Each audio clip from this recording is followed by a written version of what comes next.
I'm here at the finish of the Hurt 100 2011, and quite a few people are finishing up here. There's one more runner left out there, but I wanted to introduce you to Frayed Laces on Twitter, and she's a very popular blogger in the blogosphere. And here she is, lying on the ground. Hi!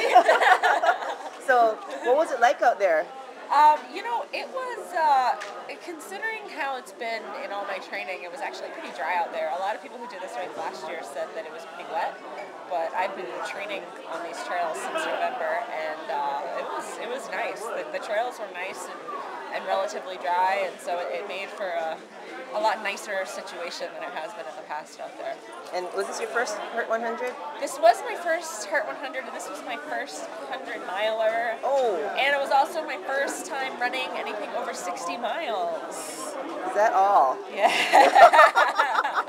Now, I understand that you just did 2 Ironmans also? I did the Kona Ironman in October. Oh. And then I did the Florida Ironman in November. Which of the 3 events was hardest? Oh, this one. I mean, just checking. With the Ironman, I knew that I was going to finish. It was just a matter of how fast I could do it. And with this, I honestly had no idea if I was going to finish.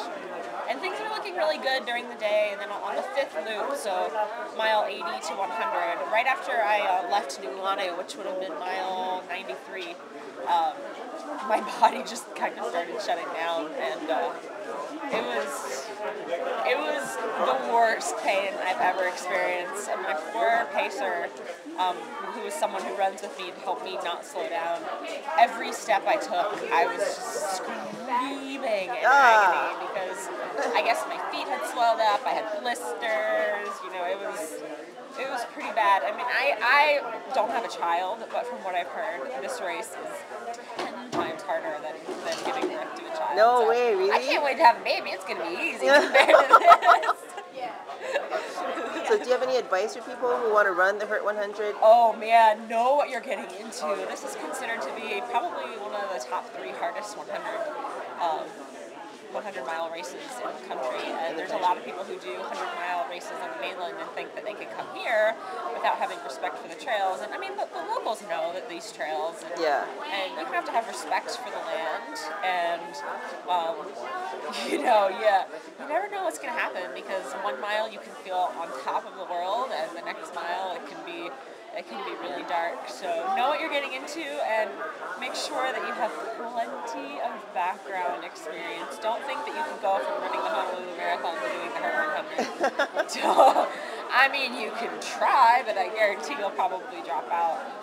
But hook up with one of the local running groups. Ask around. There's a lot of people from Runners High and AIA that do this race.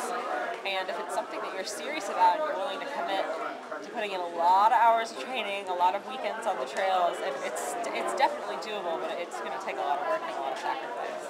Well, did you lose any toenails? No, you know, I've never lost a toenail, but you can look at my feet. After